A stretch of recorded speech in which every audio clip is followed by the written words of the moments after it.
I've spent the last 15 years of my life deconstructing lies for a living, tearing apart billion-dollar contracts in high-rise conference rooms where the air is recycled and the coffee costs more than a decent meal, but nothing, and I mean absolutely nothing, prepares you for the moment you have to use those shark-like instincts to save your own father from a threat you didn't even know existed.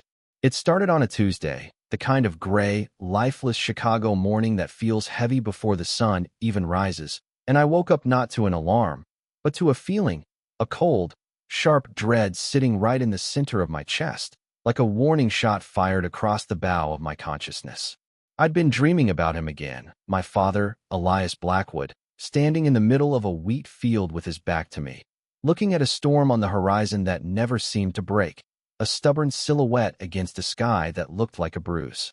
When my phone buzzed on the nightstand, flashing an unknown number at 4:13 a.m., the dream shattered, replaced by the clinical, trembling voice of a nurse from Mercy General, a small rural hospital 300 miles away that I hadn't set foot in for over a decade.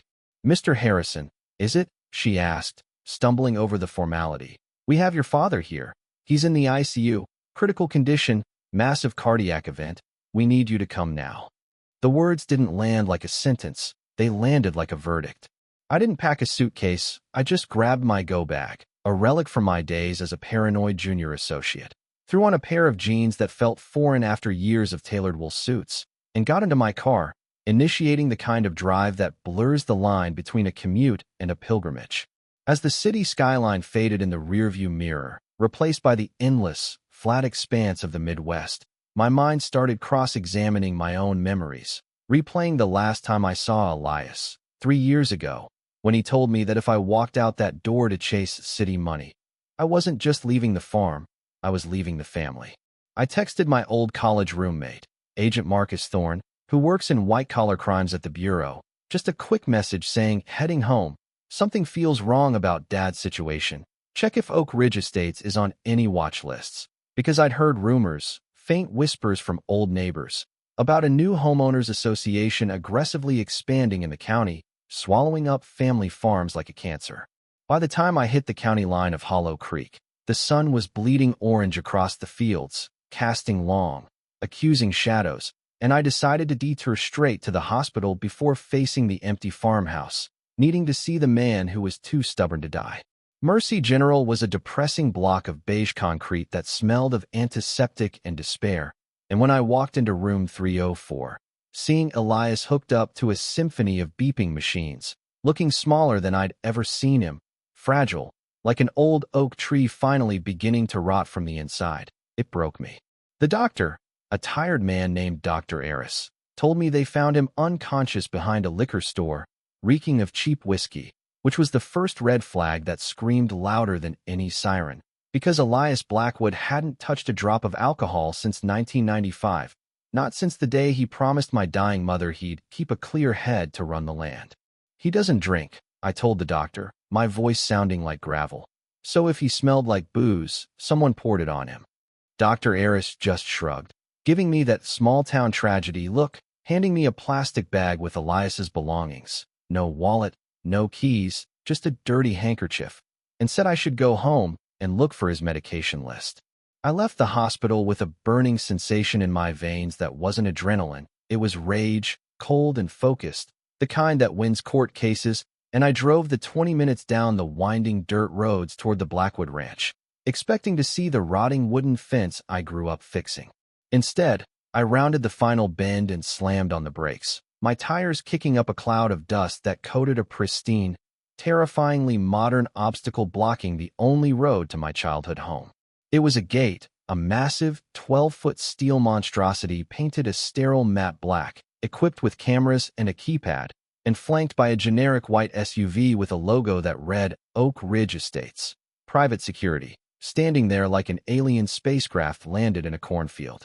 2 guards were leaning against the vehicle, wearing tactical vests that looked ridiculous on civilians, and as I rolled down my window, the taller one, a guy with a buzz cut and a sneer, stepped forward, chewing gum with an arrogance that made my knuckles white on the steering wheel.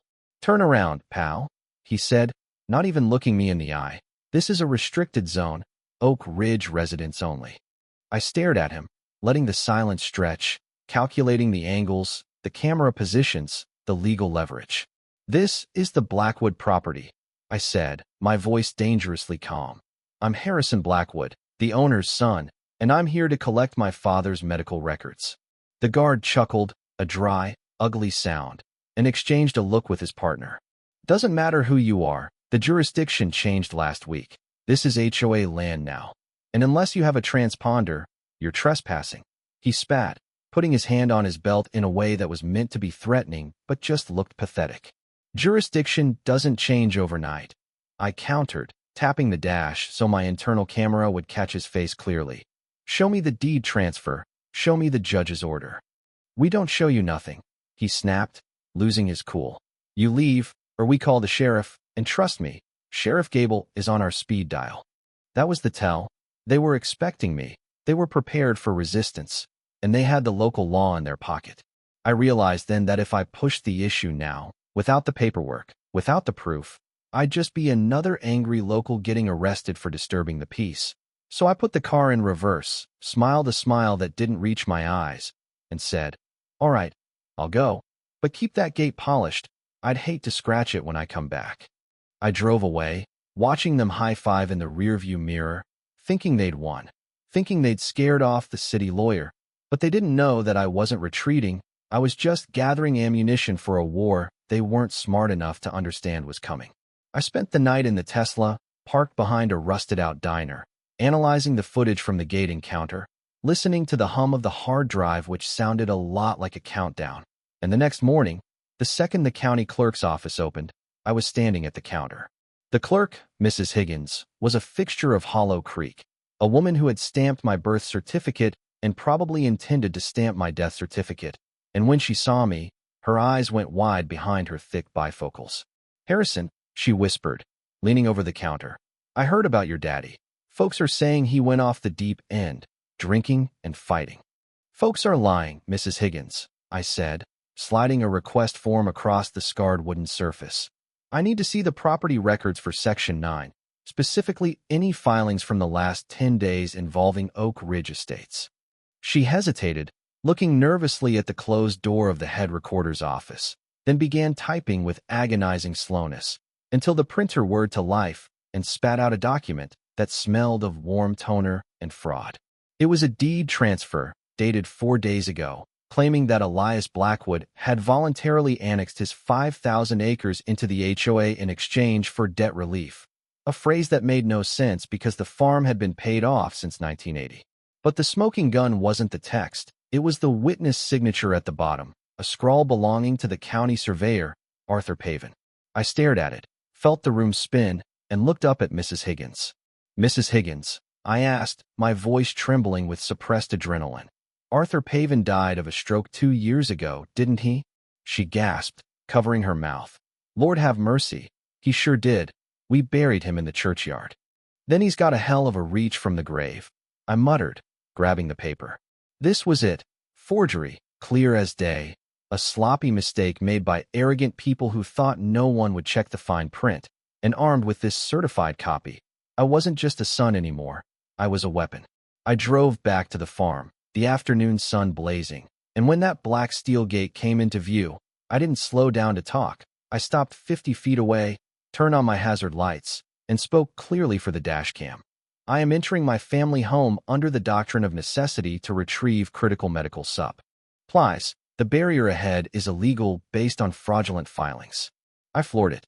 The impact wasn't like the movies. It was a sickening crunch of metal on metal, the Tesla's torque tearing the hinges straight out of the soft earth, sending the private property sign spinning into the ditch while the guards scrambled like roaches exposed to sudden light. I didn't stop to exchange pleasantries. I roared up the long driveway, past the barn that leaned slightly to the left, and skidded to a halt in front of the farmhouse. The front door was wide open, swaying in the wind, a gaping mouth screaming that something was wrong. I ran inside, and the devastation hit me harder than the airbag would have. The place had been tossed, not by thieves looking for TVs, but by pros looking for paper. Floorboards were ripped up, the mattress was slashed, and in the study, the heavy iron safe where Elias kept the original deed and my mother's wedding ring was gone. nothing left but a square of clean dust on the floor. "Otis!" I yelled, calling for the ranch hand who lived in the carriage house. "Buster!" Nothing but silence, until a shadow moved in the doorway and Otis appeared, holding a shovel like a baseball bat, his face bruised and eyes wild. "Harry," he choked out, dropping the shovel. "They took him, took everything, said they was authorized, said your daddy signed it away." "Where's the dog, Otis?" I asked, looking around frantically. "Ran him off." Otis spat, wiping blood from his lip. "Buster tried to bite one of the suits. They kicked him. I ain't seen him since last night." My heart hammered against my ribs, a mixture of sorrow and a cold, lethal fury. But before I could formulate a plan, the sound of sirens cut through the air, wailing like banshees. Two sheriff's cruisers drifted into the yard, kicking up gravel, followed by a sleek black Mercedes that looked painfully out of place.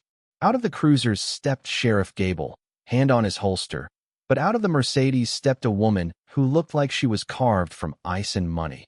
Victoria Sterling, the head of Oak Ridge Estates. "There he is," Victoria said, pointing a manicured finger at me. "Arrest him, Sheriff. He destroyed private property and endangered my employees." Sheriff Gable, a man whose neck was wider than his head, marched up to me, cuffs already out. "Hands behind your back, boy," he grunted. "You're in a heap of trouble." "This is a crime scene, Sheriff," I said, holding up the certified forgery. "You're arresting the victim." "I'm arresting a maniac who rammed a gate," he countered, snatching the paper from my hand and letting it flutter to the ground, ignoring it completely as he slammed me against the hood of the car. As the cold metal clicked around my wrists, Victoria Sterling walked up, close enough that I could smell her expensive perfume masking the rot of her soul, and whispered, "You should have stayed in the city, lawyer. We own this county, and by tomorrow, we'll own this dirt." They shoved me into the back of the cruiser, and as we drove away, I saw Otis picking up the forged deed from the dirt, watching me go with a look of helpless terror, and I realized they hadn't just stolen the land. They were trying to erase us from it entirely. The holding cell in Hollow Creek was designed to break you, a concrete box with a flickering bulb that buzzed like an angry hornet. But I wasn't broken. I was calculating. I sat on the metal bench, counting the seconds, waiting for my one phone call. But before the deputy could come for me, the heavy iron door clanged open and Victoria Sterling strolled in, accompanied by her lawyer, holding a tablet and a smirk that could cut glass. "I have a deal for you, Harrison," she said, her voice echoing off the damp walls. "Sign a quitclaim deed. Admit that your father was mentally incompetent when he transferred the land, and I'll drop the criminal trespass and endangerment charges. You can walk out of here tonight." "And let you keep the farm?" I asked, leaning back, feigning defeat. "It's already ours," she laughed softly. "We're building a golf course on the east pasture. The excavator is scheduled for tomorrow morning."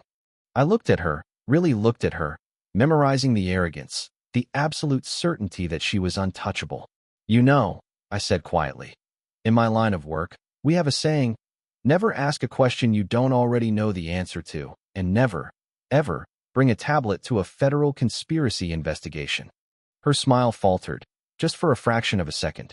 "What are you babbling about?"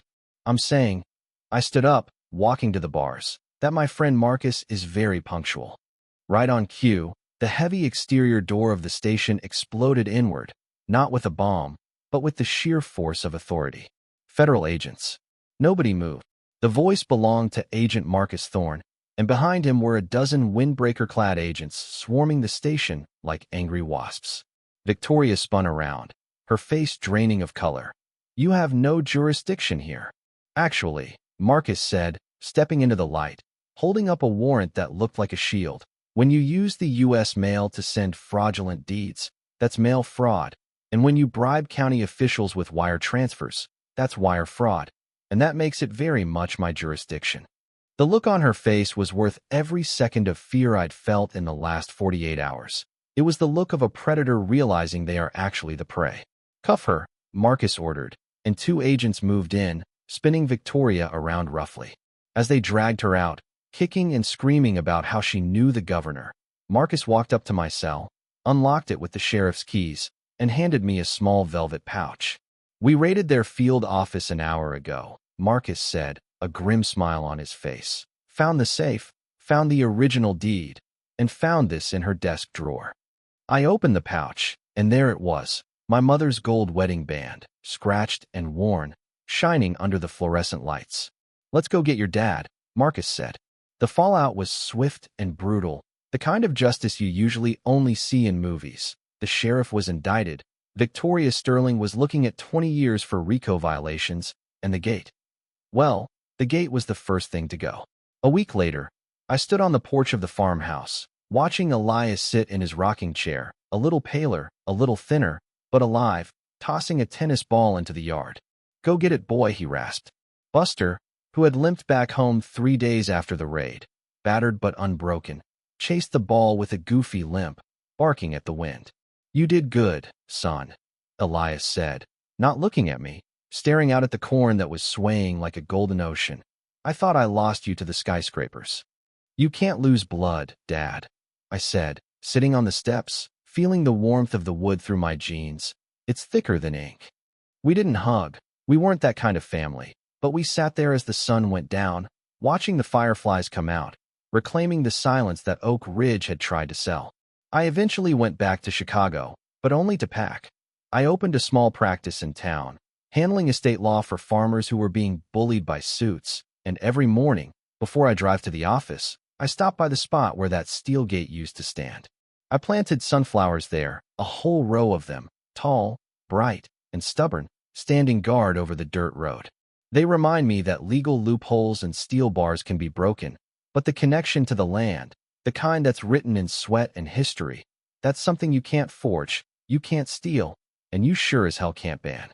So, here's the question I want you guys to answer in the comments. Knowing what they did, knowing they drugged an old man and stole his legacy, was I wrong to ram that gate? Does the law matter when justice is on the line? Or is protecting your family the only law that counts? Let me know, and don't forget to like and subscribe for more stories from the Blackwood Ranch.